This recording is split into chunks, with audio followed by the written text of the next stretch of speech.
আজ করলা তরকারি রান্না করবে। তো আমি করলাগুলো চাকচাক করে কেটে নিয়েছি, আলু কেটে নিয়েছি।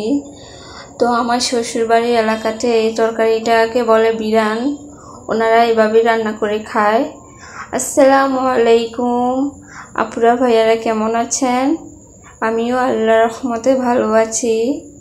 প্রতিদিনের মতো আজও চলে আসলাম শাশুড়ি বৌমার ব্লগ নিয়ে। তো প্রথমত মা তেলটা গরম করে আলুটা দিয়ে দিল। তো স্বাদ মতো লবণ দিয়ে একটু হলুদ গুঁড়ো দিয়ে তারপরে এটা ভাজবে তেলের ভিতরে। তো এই তরকারিটা রান্না করার সময় মা আলু আর করলাটা ভেজেই নেয়। তো আমি এটা কখনো এই তরকারিটা খাই নাই আমাদের এলাকায়। তো আমাদের এলাকায় এইভাবে রান্নাও করে না, এই প্রথম আমার শ্বশুর বাড়িতে আমি দেখেছি আর খাচ্ছি। তো এই যে মা আলু ভাজা শেষ, এখন এটা নামিয়ে নিচ্ছে তেল থেকে, এখন করলাটা দিবে।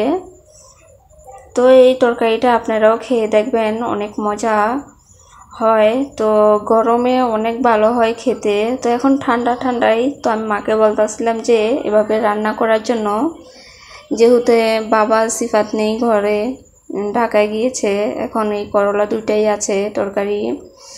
তো এখন মাকে বললাম যে এভাবে তরকারি রান্না করার জন্য। তো করলা ভেজে এখন মা পেঁয়াজটা ভেজে তারপর আলু দিয়ে ঝোল দিয়ে দিল। তো এখন এই যে করলাগুলো দিয়ে দিল।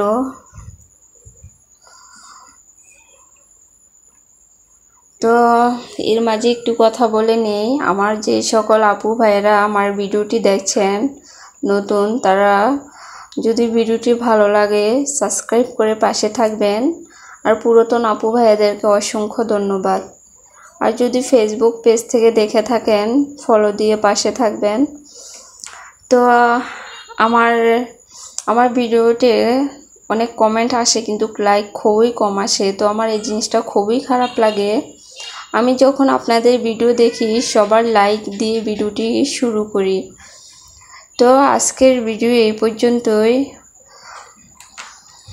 আল্লাহ হাফেজ।